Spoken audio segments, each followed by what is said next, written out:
à tout le monde, Shavua Tov, Bezrat Hashem, une belle semaine pour tout le monde, et que ce soit pour les Nishma de tous les disparus, pour leur résurrection Miyad, et pour la Refoua Shelema de tout l'âme Israël, et le dévoilement du Rabbi Melech Mashiach. Alors regardez, mesdames, je vais vous avez le droit de laisser vos micros ouverts, comme ça permettra aussi un peu d'interaction, parce que c'est un peu dur aussi d'enseigner sans vous voir, voilà. Donc celles qui peuvent, mettez les caméras, celles qui veulent, ouvrez les micros, et comme ça, si jamais vous avez des questions en chemin, alors c'est avec grand plaisir, d'accord.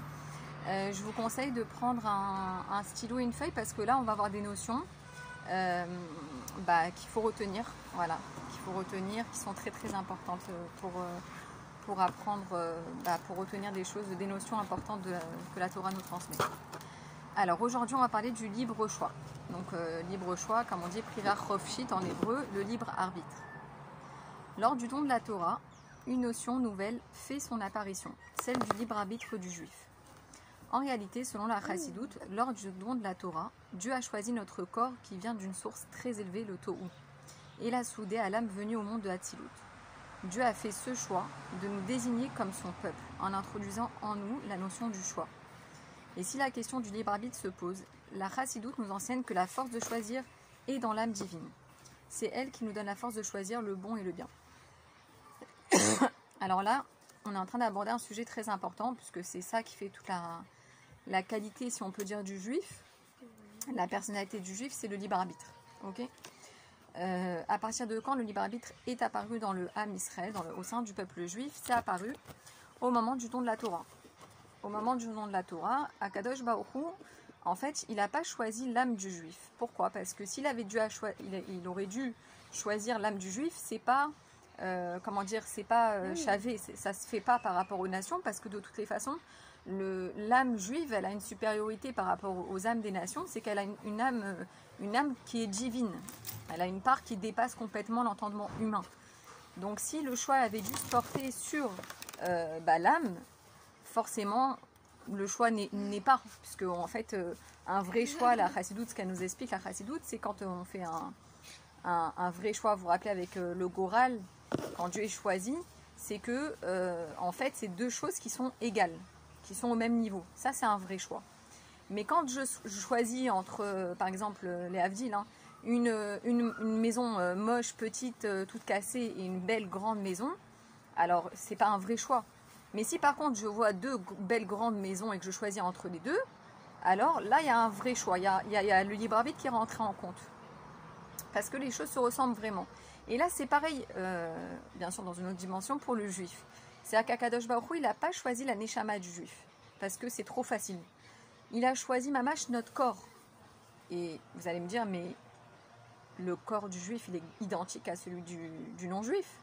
Eh bien oui, justement parce qu'il est identique, il l'a choisi. Et en fait, ça c'est le vrai choix. Ça nous apprend c'est quoi le vrai choix. C'est-à-dire qu'en fait, le vrai choix, il se porte sur deux choses identiques. Et en fait, il n'y a pas de raison sichlite, il n'y a pas de raison intellectuelle qui peut expliquer ce choix-là, vu que les deux choses sont égales. C'est compris? Bon, alors si c'est bon, je continue. Bien plus, la notion du libre choix est devenue intrinsèque aux Juifs à partir du moment du choix de Dieu, donc à Matan Torah. Comme le Rav Formansky l'explique à Tab... Oui? Ah mince, vous m'entendez pas? Ça coupe? Ça coupe? Oui, ça coupe? Ah mince, alors... alors je vais passer à l'intérieur. Vous patientez une seconde? Tant pis, je vous laisse dans le jardin. Ça fait rien. Attendez. Oui, je vais me rapprocher. Non, je vais me rapprocher. Je vais rentrer à l'intérieur. Hein?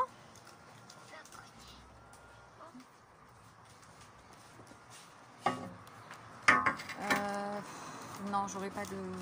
Dites-moi si c'est bon et je continue, ou sinon je rentre à l'intérieur, ça fait rien. D'accord. Ça va? D'accord, ok. Bien plus, la notion du choix est devenue intrinsèque aux Juifs à partir du moment du choix de Dieu à Matan Torah. Comme le Rav Formansky l'explique. Ata bacharta banu. D'accord, tu nous as choisis. Signifie banu betochenu. Ça veut dire quoi? Banou, tu nous as choisi à nous, Betorenu, à l'intérieur de nous. Mon choix au quotidien est lié au divin. Bien plus, nos choix s'effectuent avec le divin à travers le temps, l'espace et le lieu. Comme on avait parlé, vous vous rappelez de Hashan. Hashan, c'est la notion du temps, espace et lieu. Je choisis pleinement le divin à travers chaque domaine de la vie. Dieu a insufflé en nous le libre arbitre depuis le don de la Torah. Et avant cela, nous n'avions pas idée de ce que cela signifie. D'accord? Donc, c'est-à-dire à partir du moment où Hachem il a choisi le peuple juif, en même temps, ça a créé en nous cette notion de libre arbitre. De la même manière qu'Hachem il a choisi le Ham Israël, ça a provoqué dans le juif cette notion de libre arbitre. D'accord? À dater de cet événement, nous pouvons choisir d'être à la fois dans le monde et au-dessus du monde. Nous percevons cette idée de manière concrète. Lorsque nous manquons, alors voilà, ça c'est un exemple de la vie de tous les jours, quand on manque d'objectivité sur nos soucis de la vie quotidienne, nous nous retrouvons enfermés au-dedans de ceux-ci. Prendre du recul sur notre vie, c'est faire le choix de se retrouver au-dessus de notre monde en simple observateur pour se construire et atteindre son harmonie intérieure. Donc ça fait partie aussi du libre arbitre que le juif il a. C'est que en fait, le juif, il est au-dessus du monde, mais en même temps, il doit influencer le monde. Et ça, c'est important. Ça veut dire que c'est plus facile à dire qu'à faire, mais c'est aussi rassurant de le savoir, c'est que on est intrinsèquement, profondément au-dessus du monde. Donc si à un moment donné, on a trop le nez dans notre quotidien, dans les soucis, etc., on doit se dire stop, jusque là. Moi, je suis au-dessus du monde. Je dois prendre du recul, je dois prendre et réallumer ma confiance, ma émouna, mon bitachon b'Hachem. Puisque je suis au-dessus de ça. Parallèlement, les sages nous apprennent que les autres nations n'ont pas de libre arbitre comparativement au peuple juif. En effet, le degré de libre arbitre est différent selon les niveaux de conscience du divin. D'une certaine manière, les autres nations ont un libre arbitre limité à une perception imparfaite du Créateur, avec un autre mode de fonctionnement, qui leur est propre. Il n'en est pas moins que le non-juif est en contact avec Dieu, et que le Créateur leur enjoint, par notre intermédiaire, d'accepter et de respecter les 7 lois de Noé, pour avoir une part à la délivrance future. Donc ça, c'est-à-dire que si on compare un juif avec un non-juif, on pourrait dire que finalement le non-juif à côté du juif, il n'a pas de libre arbitre. Mais si on voit deux non-juifs, un à côté de l'autre, alors oui, ils ont un libre arbitre. La preuve, c'est qu'il y a des non-juifs qui ont fait le choix de faire de la tzedaka, de faire de la charité, d'être dans la bienveillance, d'aider, de vraiment faire une mission, ça veut dire avec leur richesse, de faire des bonnes choses, etc. Et c'est la raison pour laquelle finalement on doit aussi, comme le rabbi nous demande, s'occuper de ces non-juifs et les éveiller aux 7 lois de Noé pour qu'ils puissent avoir une part à la Géoula. Le rabbi Lubavitch dit que lorsque un non-juif prie Dieu et non la statue, et ce même dans une église, Dieu exauce sa prière. De même au temps du Beth Amikdash, le temple. 70 vaches étaient offertes en sacrifice en rapport avec les 70 nations. Dieu exauçait alors la prière du non-juif qui se rapprochait du temple pour prier. Il en va de même aujourd'hui si durant les derniers siècles nous assistons à une mondialisation du christianisme et de l'islamisme, c'est que Dieu veut que le monde se prépare au concept du Mashiach, c'est la vie du Rambam. D'accord, donc ça, faut savoir qu'au temps du Beth Amikdash, et ce sera le cas aussi à la délivrance, c'est que les nations, elles n'étaient pas mises en retrait, pas du tout. D'ailleurs, les nations, elles avaient pour ordre de venir et de donner chacune un korban, un sacrifice, pour le Beth Amikdash. D'accord, elles n'avaient pas le droit d'accéder, c'est-à-dire que c'était les chefs des nations qui venaient, qui apportaient le sacrifice. En tout cas, celui qui représentait la nation en question. Et en fait, les Kohanim, le Ham Israël, ils se chargeaient de faire le sacrifice pour Hachem. Et donc, la prière de cette nation était exaucée. Et là, c'est pareil. Si un non-juif, il prie Hachem, Dieu, il va l'écouter. Évidemment, s'il ne s'adresse pas à une idole, à une avodazara, etc. Mais voilà, le Rambam, il nous explique que le christianisme et l'islamisme qui se répandent de plus en plus dans ce monde de dingue, c'est aussi une préparation à Mashiach. D'accord, c'est le concept aussi qu'il n'y a qu'un Dieu. Parce qu'avant, il y avait plusieurs dieux, c'était ça la Vodazara.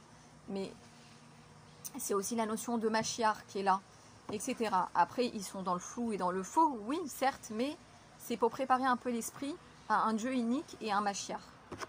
la responsabilité du juif de servir le Créateur est plus importante que celle des autres nations, dans le sens où le peuple juif est là pour éclairer les autres peuples. Et nous observons cela du fait que dès les 8 jours de sa vie, dès les premiers 8 jours de sa vie, un nouveau-né porte sur son corps une alliance éternelle, Brit Mila. D'accord? Donc on sait que le Ham Israël, Baruch Hashem, pour nous, le monde a été créé. Le monde, il a été créé pour la Torah et pour Israël. Ça veut dire que vraiment, voilà, un juif né, on ne le laisse pas tranquille. Dès qu'un petit garçon il vient au monde, hop, à 8 jours la Brit Mila. C'est pas rien, c'est une alliance qui a été créée entre Akadosh Baruch Hu et le Ham Israël pour l'éternité. Ça veut dire que ton âme et ton corps, ils sont à moi. Tu dois les sanctifier pour moi et dévoiler la lumière dans le monde. C'est ça ta responsabilité, ta shlichut dans le monde. Peu importe qui tu es, quelle tendance, qu'est-ce, peu importe. Tu es attaché à moi et tu dois être mon représentant sur terre.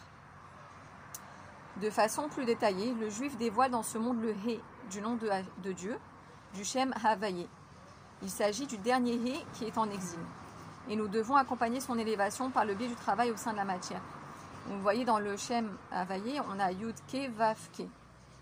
Et en fait, ce qui est en exil, c'est surtout le dernier Hé du Shem Havaye. Et notre travail, c'est en fait, on dit qu'à la Géoula, on n'aura que le dévoilement de Yud Ke. En fait, avant qu'il y ait l'exil, il n'y avait que Yud Ke, c'était les noms originels. Et Vav Ke, c'est la conséquence d'une chute vers l'exil. Notre travail, en fait, quand on dit de dévoiler Akadosh Baruch Hu sur terre, etc., ça consiste à redonner cette dimension du dernier Hé, de le relever à son premier Hé du Shem Havaye, Yud Ke, Vav Ke. D'accord, de le remettre à son niveau originel, par notre travail sur terre. Cette alliance entre Dieu et son peuple se révèle à travers la Brit Mila ou circoncision. Ce qui était makif, inconscient en l'homme, devient pnimi intrinsèque. À partir de cet instant, vous vous rappelez de ces notions pnimi et makif. Ça veut dire que la Brit Mila, la circoncision, c'est aussi une manière que Dieu a donnée pour que le juif il puisse capter son inconscient.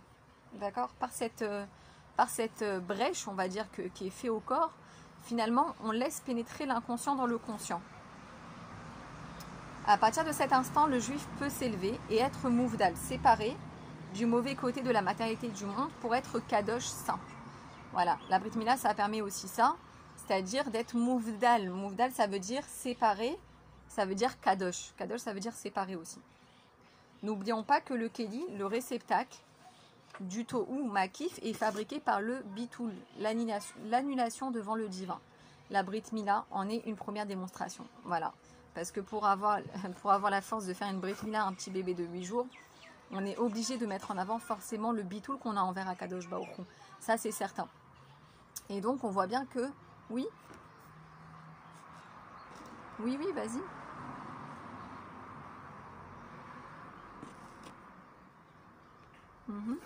Premier hé qui était avant, d'ailleurs je sais plus avant quoi, et le deuxième hé, est-ce que j'ai deux questions.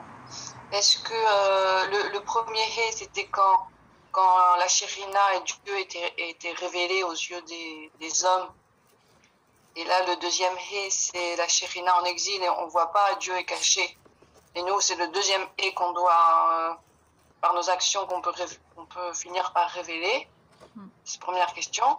Et deuxième question, est-ce que ce premier et ce deuxième est-ce que c'est le même, mais sous des facettes différentes? Oui, en le premier. Oui, c'est ça, ça veut dire qu'en quelque sorte, c'est le même.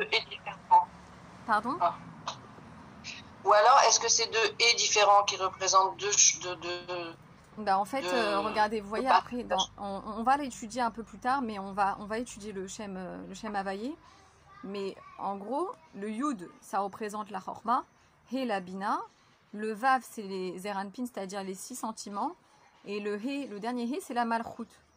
D'accord? Le Shem Havaye se décompose comme ça. Rien n'est par hasard. Mais en vrai, c'est comme, si on veut, le Vav Ke, c'est comme le miroir de Yud Ke. Parce qu'en fait, avant la chute, si on veut, avant la chute, dans les sentiments, parce qu'on dit que les sentiments, c'est une chute, c'est sur ça qu'on doit travailler. Et finalement, les sentiments donnent la malchoute, le monde concret, le Olam Asiya.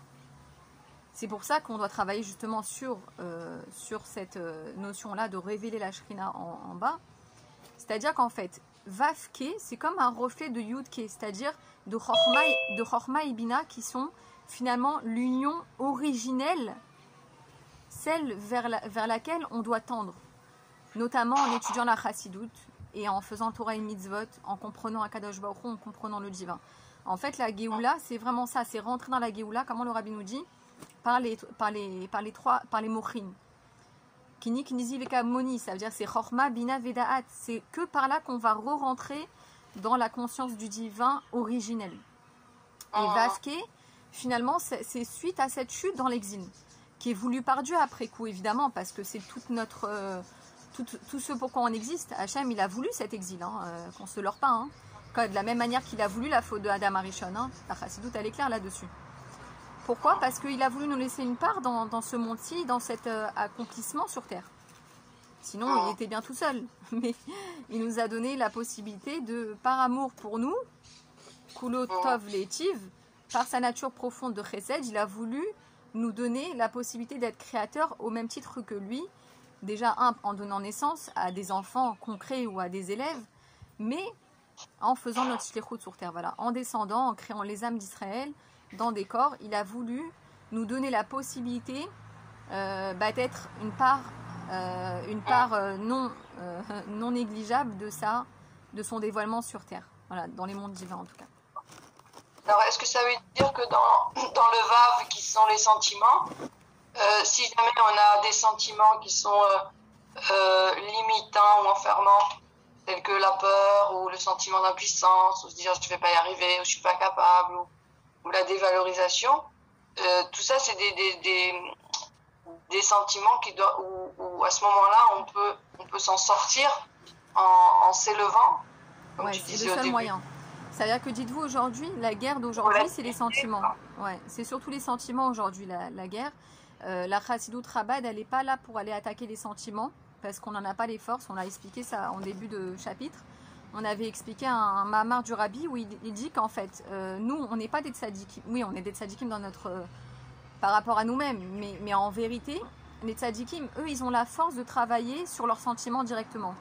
Tandis que le juif, Pachout, on va dire simple, il est capable de travailler sur ses sentiments et d'influencer ses sentiments, de les réparer. Comment? En travaillant sur ses levushim. Levushim, c'est-à-dire la pensée, la parole et l'action.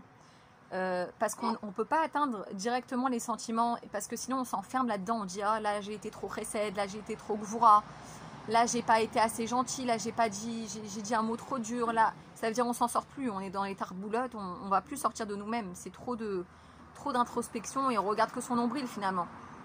Donc en vrai, le Rabbi nous donne un chemin, il nous dit, voilà, ce que tu dois faire toi, c'est réparer la pensée, la parole et l'action. D'où l'importance de faire chitat, d'étudier. Il n'y a pas d'autre secret. Le seul secret de cet exil, c'est Mamash l'étude de la Chassidut. Il n'y a que elle qui est capable de transformer profondément nos émotions et en fait remplacer les sentiments de Tohu, d'accord, de l'âme animale, en sentiments de Tikkun, de l'âme divine. D'écraser finalement de faire disparaître tout simplement les sentiments de l'âme animale pour nous laisser vivre. Voilà. Splendide. Alors, la Torah nous raconte qu'avant la Brit Mila, Avraham avait la maîtrise de tous ses membres extérieurs. Après la Brit Mila, il pouvait également maîtriser ses membres intérieurs. Il savait désormais bloquer son ouïe ou encore ralentir les battements de son cœur. Donc ça, c'est extraordinaire. C'est ce qui nous est rapporté dans la Torah, c'est qu'avant la Brit Mila, Avraham Avinu, il contrôlait tous les membres extérieurs à son corps. Après la Brit Mila, quand il a fait pénétrer le divin dans son corps, alors il savait même contrôler ses membres intérieurs. C'est extraordinaire. D'ailleurs, on le voit avec le Rabbi Melach HaMashiach, c'est quand à un moment donné son cœur s'est arrêté de battre et il a mis la main dans son sertouk et hop, il a fait repartir son cœur. Voilà. Les 5 niveaux de l'âme. Alors voilà, là on va parler des 5 niveaux de l'âme qui sont dans la neshama de chaque juif. D'accord ? Nous allons découvrir les différents niveaux de l'âme qui sont au nombre de 5. Ces niveaux de dévoilement divin s'expriment dans les événements les plus quotidiens de l'homme. Et ceci jusqu'à révéler un être divin. En effet, par le mérite de ses efforts, chaque juif a le pouvoir de devenir une Merkava, un véhicule de Dieu. Les 3 premiers niveaux, appelés inférieurs, sont des dévoilements divins saisissables et peuvent faire partie intégrante de notre état de conscience. Comme par exemple le fait d'ouvrir les yeux sur la Hashgacha Pratit, la providence divine. Ceux-ci dépendent donc de notre volonté et de nos efforts employés dans le service divin. Les 2 derniers niveaux, donc on appelle Chaya et Yechida, sont imperceptibles par l'individu qui en bénéficie. Ils sont un don fait à l'homme par Dieu. Quand le Créateur remarque qu'un individu a atteint la perfection des 3 niveaux inférieurs, grâce à un travail de longue haleine, il arrive que Dieu le gratifie des 2 niveaux supérieurs de dévoilement divin. Alors on va expliquer tout ça. Alors si vous voulez, vous pouvez noter, mesdames, comme ça vous les retenez. Donc on a Nefesh, Ruach, Neshama, Chaya, Yechida. On va expliquer. Chaya et Yechida. Je vais vous traduire les mots, bien que ça ne veut pas dire grand-chose, mais c'est pas grave, ça nous donne une traduction française. Nefesh, c'est l'âme. On va les expliquer profondément après. Ruach, c'est le souffle. Neshama, c'est encore l'âme. Chaya, c'est la vivante. Yechida, c'est l'unique. Les niveaux supérieurs de Chaya et Yechida sont dans le Makif, c'est-à-dire c'est dans ce qui nous entoure, c'est dans l'inconscient. Détaché de la conscience de l'homme, il n'est donc pas conscient de ce dévoilement. Les niveaux par contre de Nefesh, Ruach et Neshama sont les niveaux inférieurs, saisissables et à la portée de tout juif selon son travail personnel. Afin de saisir ces notions, nous allons tenter de développer chaque niveau. Tout d'abord, il faut savoir que le premier niveau contient les 5 niveaux en lui. Nous pouvons parler de Nefesh dans le Nefesh. Alors ça, c'est une généralité dans la Chassidoute. De la même manière, en fait, que les 4 mondes y contiennent aussi les 4 mondes, chaque monde y contient 10 sphirotes, et ben les 10 sphirotes, elles contiennent à leur tour 10 sphirotes. Ça veut dire tout est inclus dans tout ça, c'est une généralité de Chassidoute. Bah là, c'est pareil. Dans la Nefesh, il y a la Nefesh, Ruach, Neshama, Chaya, Yechida, de Nefesh. Et ainsi de suite. C'est quelque chose à l'infini. C'est ça la splendeur divine. Mais bon, voilà, la Chassidoute, elle nous donne quand même des notions on peut à peu près saisir, d'accord? Mais il faut toujours retenir que rien n'est limité. C'est-à-dire tout inclut tout. C'est une généralité que nous retrouvons très souvent dans la Chassidoute, qui est l'intériorité de la Torah. Il existe alors une infinité de combinaisons, de niveaux, et ce, dans toutes les notions. Rappelons-nous de quelques notions pour comprendre ce que sont les différents niveaux de l'âme. Alors, vous vous rappelez au début, on a parlé donc des différents mondes. Donc, il y a le monde de Hatzilut. On appelle ça en français le monde de l'émanation. C'est quoi le monde de l'émanation? C'est il n'y a que le bien, Kulotov, où seule la conscience absolue du Dieu existe. Bria, c'est le monde de la création, qui est le monde de l'intellect, où il y a une majorité de bien et peu de mal. En ivrite, on dit Rubotov ou Miktsato Ra. Yetzira, c'est le monde de la formation en français, qui est le monde des sentiments, où il y a une moitié de bien et une moitié de mal. Chetziotov ve Chetziora. D'ailleurs, vous voyez, Yetzira, c'est Yetzerara. Ça veut dire c'est un peu là, on entend cette même Yetzer. Enfin, le monde de Asiya, qui est le monde de l'action, où il y a une majorité de mal et peu de bien visible. Rubora ou Miktsato Tov. En juxtaposant les mondes et les niveaux de l'âme, nous déduisons que.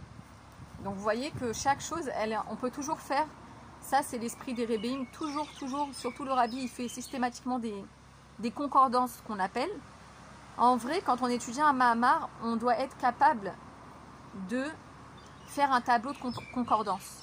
D'accord? De mettre en rapport les notions que le Rabbi nous a exposées et pour faire un tableau de concordance. Mais après, on doit avoir aussi, grâce à l'étude, on acquiert l'état d'esprit que tout peut bouger aussi. D'accord?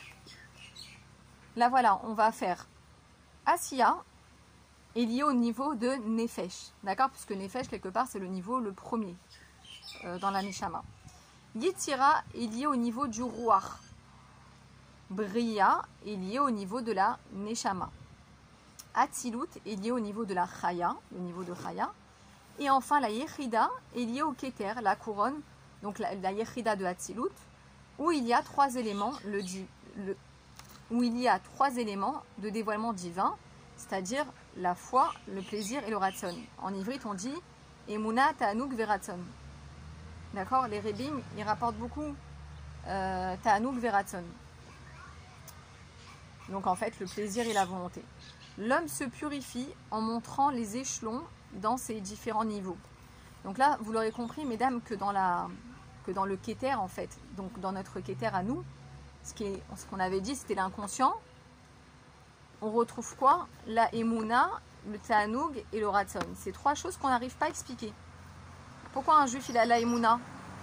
Il a beau l'expliquer intellectuellement parlant, ça ne s'explique pas la Emouna. Le Ta'anoug, pourquoi une personne elle a tel plaisir? Ou pourquoi elle ressent du plaisir dans le divin, etc. Ça, c'est des choses qu'on peut pas trop expliquer. Et la volonté, c'est pareil. Pourquoi une personne elle a telle ou telle volonté? Chacun, on est construit de manière différente. C'est des choses qu'Akadosh Baruch Hu il a implantées en nous, qui appartiennent, si on veut, au domaine de l'inconscient, et auxquelles on ne peut pas donner d'explication sirchlite. Vous voyez? Donc l'homme se purifie en montant les échelons dans ses différents niveaux. Le niveau de l'âme appelé Nefesh représente la perfection que l'homme a atteint dans tout ce qui touche à l'action. Alors là, vous pouvez prendre des notes. Nefesh, donc, si on comprend bien, c'est lié à tout ce qui est action, c'est-à-dire l'accomplissement des mitzvot sur cette terre. Le niveau de l'âme appelé le Ruach représente la perfection des sentiments d'amour et de crainte envers Akadosh Baruch Hu. D'accord? Donc ça, c'est quand la personne elle a atteint la perfection, l'équilibre entre l'amour et la crainte de Dieu. Le niveau de l'âme appelé Neshama représente la perfection de l'intellect dans la compréhension du divin. Réflexion profonde selon l'étude des textes sacrés. Donc ça, c'est le niveau de Neshama, c'est lié à l'étude, forcément directement. Ces trois niveaux dépendent de notre travail personnel. Il s'agit là d'optimiser les forces présentes à l'intérieur de tout être. Il est utile de préciser que tous les niveaux sont importants et qu'une plénitude est réalisable au moment où ces niveaux sont alors parfaits. Les deux niveaux supérieurs, que sont celui de Chaya Yechida, sont, à proprement dit, un cadeau fait par Dieu au vu des mérites des trois niveaux précédents, atteints par un effort continu de l'homme. Anaël, Oui. et juste une chose, s'il te plaît. Oui. L'animal, il a un nefesh. Comment se fait-il que nous ayons quand même ces trois niveaux ensemble, puisque le nefesh, c'est même donné à un animal. Je suis surprise que... Oui, pour le mettre ça nefesh, dans le chez même nous, groupe, c'est... si tu veux. Le nefesh, de la même manière, en fait, le nefesh, c'est quoi? On va le voir un peu plus tard. Mais en réalité, le niveau de nefesh, c'est... comment on peut traduire? On a dit l'âme, mais en fait, c'est l'âme qui vitalise le corps. C'est-à-dire, c'est la part Voilà, c'est de ça. l'âme qui est C'est ce que j'ai vraiment là toujours pour par exemple, que j'ai froid, j'ai faim, j'ai soif, je sens qu'il y a un danger, alors je dois me sauver, l'instinct de survie, etc. C'est vraiment le niveau d'âme qui nous a été donné pour vivre dans les contingences, on va dire, de ce monde matériel physique. Voilà, pour nous préserver, pour nous protéger d'un danger, etc. C'est vraiment des capteurs qui sont là, qui sont mis en place entre l'âme et le corps du juif. Et bien là, c'est pareil. Oui, c'est ce que j'ai pu. Un animal, Oui, il a c'est ce que j'ai forcément toujours. un instinct de survie. Il sait quand il a froid, il a soif, il a faim, il doit chasser, etc. Là, c'est pareil pour nous. Mais de là, d'accord, mais de là à parler d'action entre guillemets de mitzvot, à ce Au niveau niveau-là, de j'ai Nefesh. été un peu surprise. Oui, Le niveau de l'âme appelé Nefesh représente la perfection que l'homme atteint dans tout ce qui touche à l'action, et entre parenthèses mitzvot. J'aurais pas assimilé le mot mitzvot à ce niveau de l'âme dans la mesure où l'animal aussi a un Nefesh. ouais. Tu Mais en comprends? même temps, l'action, c'est Voilà. la chose la plus basse qui existe dans ce monde. C'est le dernier niveau, c'est la malchoute. Ça veut dire qu'on ne doit pas juste s'arrêter sur la notion de comparaison avec l'animal. Là, on est en train de parler d'abord de l'âme divine, c'est-à-dire de la structure du juif. Alors oui, c'est le nefesh, si on prend à proprement parler, c'est le niveau qui vitalise finalement le corps, d'accord? C'est la bonne santé, c'est de bouger les bras, c'est le koachat noua, etc. Oui, oui. Mais parallèlement, donc là, on est en train de faire des concordances. D'accord? On n'a pas dit que c'est la force de l'action. Attention. On a dit que c'est en rapport avec le niveau de l'action. Pourquoi? D'accord. Parce que dans les structures des mondes divins, c'est-à-dire quand on voit les 10 sphirotes, le niveau le plus bas dans les sphirotes, c'est quoi? C'est la malchoute. La malchoute, c'est l'action, la parole et l'action. C'est ce qu'il y a de plus bas. C'est ce qu'il y a de plus basique dans ce monde-ci. Et donc, au niveau du juif, c'est quoi? Donc c'est la perfection des mitzvot, c'est la perfection des actions. qui n'est pas moindre, hein, puisque le rabbi nous dit Aïkar ou Amaasé, et d'où l'urgence de mettre les tefilines à tous les juifs sur terre pour qu'ils aient accès à la Géoula. D'accord? Donc on n'a pas dit que c'est, comment dire, on n'a pas dit que le Nefesh c'est l'action. Attention, on a dit que le Nefesh est en concordance, il correspond dans la vie du juif au niveau de l'action, la perfection de l'action. D'accord? Mais c'est bien de le préciser. Bravo. Ça va? Oui, c'est comme un animal qui a besoin de marcher, qui a besoin de respirer, qui a besoin de manger. C'est un peu à ça que j'assimile. Là, j'assimile vraiment l'action. J'ai mieux compris. D'accord. Mais j'aurais pas été maître jusqu'à mi-vote, quoi. C'est ça c'est ce qui m'a fait un peu. Alors voilà. Ça veut pas dire que le nefesh c'est l'action, c'est juste que c'est en rapport avec le niveau d'action dans la neshama. Parce que c'est quelque chose finalement qui est à disposition de tous.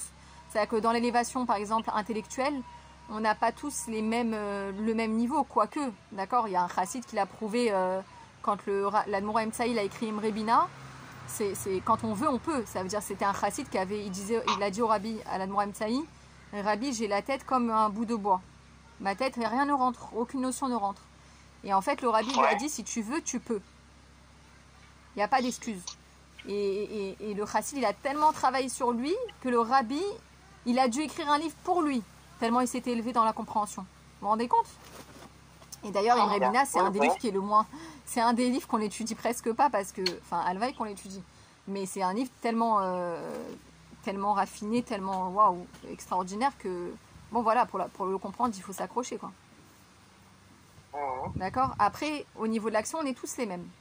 Ça, c'est certain. On est tous égaux. Voilà. Oui. Très bien. Une question pour l'action. Est-ce que le nefesh, ce serait comme une quantité d'énergie disponible? Et après, on peut, avec cette énergie, on peut l'investir ou de faire des choses interdites, ou préparer Shabbat, par exemple. Et là, on utilise notre libre arbitre pour savoir dans quoi on met notre force vitale. Alors bien sûr, le secret c'est quoi? C'est qu'en vérité notre force d'action, elle n'est pas là juste quand on sert Dieu, par exemple faire la tfila, faire étudier, faire des choses purement saintes, kadosh. La force du juif, c'est que dans toutes tes voies, connais-le. Ça veut dire quoi? Même quand je fais le ménage, je fais la spongia, je frotte j'astique les toiles, je suis en train de faire dira betartonim. Ça veut dire en fait, c'est ça la puissance de la conscience. Il n'y a rien dans ce monde en dehors de lui. Tout ce que je fais, tout ce que je suis, ce n'est que pour lui. Même quand un juif il veut devenir riche, c'est parce que le Melech HaMashiach il a ordonné. Le Rabbi Melech HaMashiach il a dit je dois être en bonne santé, riche, avec des enfants, et tout ça dans la largesse. Donc si je m'applique à le faire, c'est pas parce que c'est pas pour moi, c'est pour sanctifier Dieu dans ce monde, à travers tout ça. Donc c'est pas juste à proprement parler quand je suis en train d'étudier, quand je suis en train... Non, c'est faux.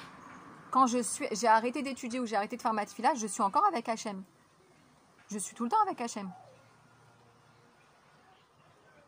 D'accord? Je ne sais pas si ça répond trop à la question. Si, très bien. Ouais, d'accord. Alors, vous vous rappelez ce qu'on avait dit, qu'au cours d'un mariage, en fait, une femme et un homme, ils se partagent les forces de l'âme. On avait expliqué qu'une femme, elle n'a pas les forces pnimi. Elle n'a pas tout ce qui est pnimi, c'est-à-dire tout ce qui est conscience. Par contre, le garçon, lui, le khatan, il va lui apporter tout ce qui est makif. D'accord? Non, pardon, excusez-moi. La femme, elle était makif, mais elle n'a pas le pnimi. D'accord?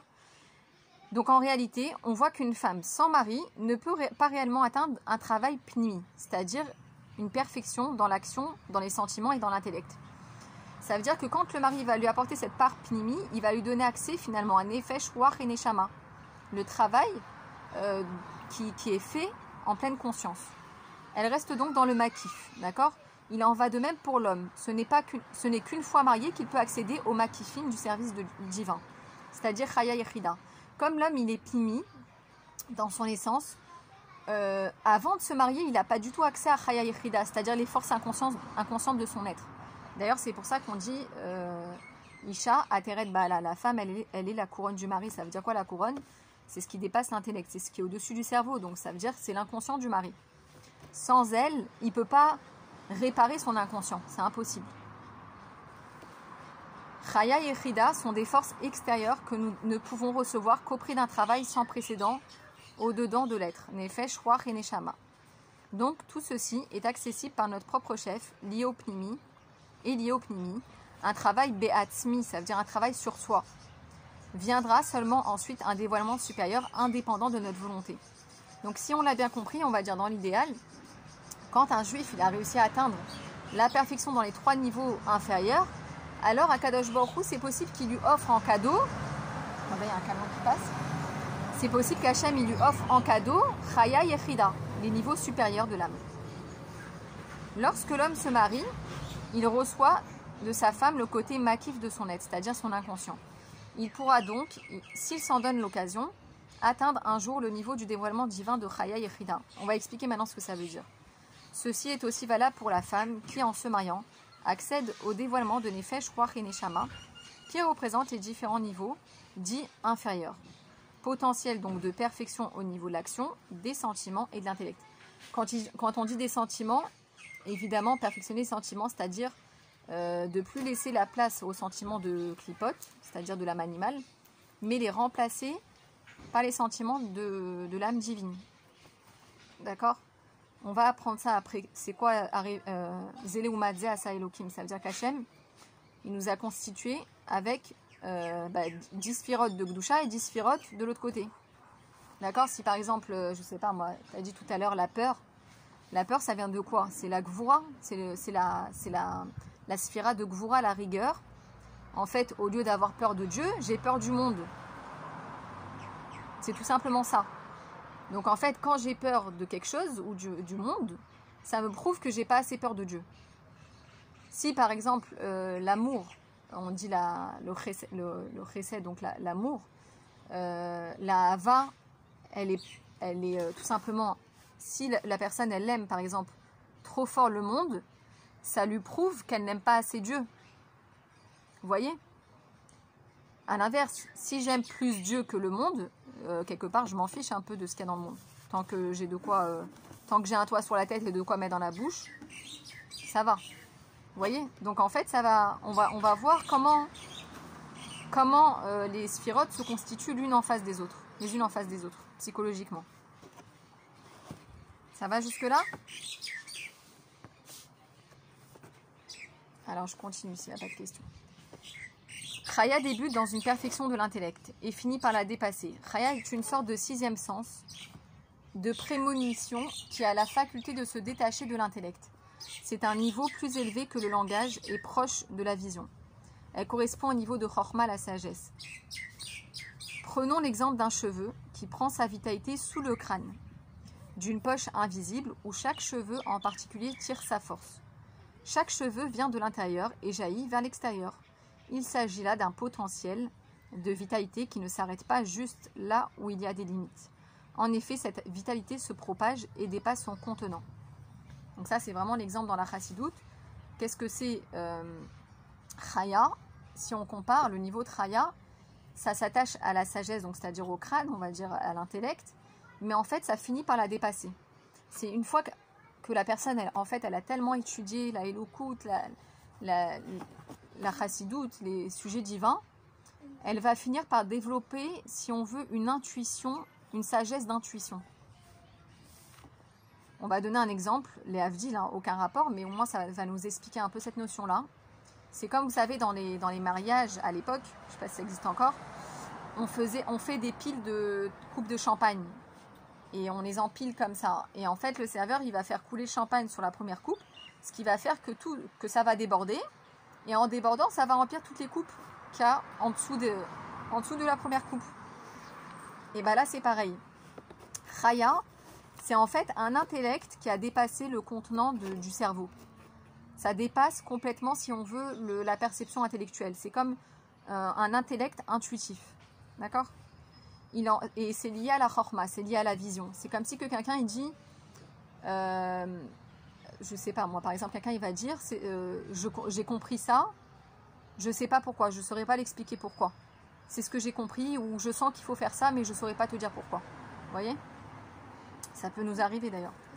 Il en va de même pour le niveau de Chaya. C'est une intelligence contenue dans un premier temps qui devient instinctive, mais qui ne se contente pas de la conscience de l'intellect, elle la transcende. Chaya est une intuition... D'accord. Chaya est une intuition divine, une perception au-delà de la compréhension. C'est-à-dire que la personne, elle a tellement travaillé sur son intellect que ça dépasse. Ça va pour là? L'Admoazaken nous enseigne qu'un chassid ressent plus qu'il ne comprend. Donc ça, c'est le but de la chassidoute. C'est que en fait, on ressent plus qu'on ne comprend. Alors, amen qu'on atteigne ce niveau-là. En effet, il a tellement développé son intellect par son étude de la Torah que cette connaissance le dépasse. Et bien plus, il la ressent au-delà de toute description. Un homme qui étudie la chassidoute avant de commencer la tfila fait appel à son intellect avant d'accéder au travail du cœur, qu'est la prière. Il éveille son intellect par la compréhension d'un sujet divin pour se donner le moyen de ressentir sa prière. Combien d'entre nous ressentent la tfila, ressentent la présence divine lors de la tfila, lors de la prière? Donc ça, c'est un des moyens de mettre en éveil le côté chaya de l'être. C'est-à-dire, c'est pour ça que les chassidim, on demande d'étudier avant même de commencer la tfila. C'est-à-dire que grâce au keli, au réceptacle qui va être l'intellect, on va s'approfondir, on va comprendre, on va réfléchir au divin. Et finalement, pendant la tfila, ça va donner une matière à hitbonenut, à réfléchir pendant la tfila. Ça va donner la possibilité aux juifs de réfléchir sur Akadosh Baruch Hu. Et pendant qu'il va prononcer les mots de la tfila, il va avoir la possibilité de ressentir Hachem l'envelopper. C'est pour ça qu'on fait Tanya avant la tfila, c'est le minimum. Le moyen d'y accéder est d'étudier l'intériorité de la Torah, parce qu'elle nous parle du divin en s'adressant directement à la racine de nos âmes. C'est-à-dire que la chassidoute, elle a cette particularité qu'elle nous parle de Dieu en passant par la psychologie de l'être. C'est-à-dire que finalement, la chassidoute, elle va nous décrire notre psychologie dans notre âme de juif. Et grâce à cet intermédiaire, on va comprendre Akadosh Baruch Hu en quelque sorte. D'accord ? Il arrive qu'un chassid qui a fait une introspection pour avoir conscience que devant qui il se trouve, avant sa tfila, se sente lors de la tfila entouré de lumière comme noyé dans le divin. En s'émerveillant devant son étude, cette dernière le pénètre au plus profond de son âme. Il peut alors sentir Dieu être à son écoute lors de sa prière et la présence divine l'entourer. Donc ça peut nous arriver, nous aussi, on ne parle pas que des hommes. Ça peut arriver qu'une femme aussi, elle ressente ce genre de Elokut, de dévoilement divin pendant la tfila. Ça a pu arriver à chacune d'entre nous. C'est de ressentir finalement que pendant la tfila, on ressente comme une présence, une lumière qui nous entoure. D'accord ? On sent qu'Hachem il est avec nous. Dans le niveau, d'ailleurs, on dit dans la chassidoute, parfois on peut faire toute l'année, par exemple, des tfilotes comme une machine. Comme une machine, on fait la prière comme une machine. Mais il suffit d'une seule prière dans l'année, avec ce sentiment-là de proximité avec Hachem, avec de sensations de lumière autour de nous, de présence divine. En fait, toutes les tfilotes qu'on a fait pendant toute l'année qui précède, elles vont s'élever d'un coup avec cette tfila-là. C'est merveilleux, non ? Et puis, des fois, on court toute notre vie derrière cette sensation-là que chacun en a pu avoir une fois. Dans le niveau de Yechida, il n'y a plus aucune trace de l'intellect. Il s'agit du juif qui est prêt à donner sa vie pour Dieu. Donc là, on va expliquer c'est quoi la Yechida. C'est ce que nous appelons les Shem Shamaim, pour le nom de Dieu, il donne son existence. C'est-à-dire, dans la Yechida, on atteint le niveau de Messirut Nefesh. C'est-à-dire, on fait don de notre propre personne. Parfois, Dieu choisit de rapprocher un juif de son essence. C'est pourquoi des êtres quittent ce monde brusquement en Kiddush Hashem. Donc là, on va dire que c'est un don de soi, sans calcul. Et ça, c'est ce qui est implanté dans chaque juif, quoi qu'il arrive. Tout est implanté dans le juif, évidemment. Nous ne devons pas oublier que nous sommes là pour faire une dira betartonim, une résidence pour Dieu sur cette terre. Même si l'âme, à ce niveau de perfection, tend à quitter son corps et à retourner dans le divin.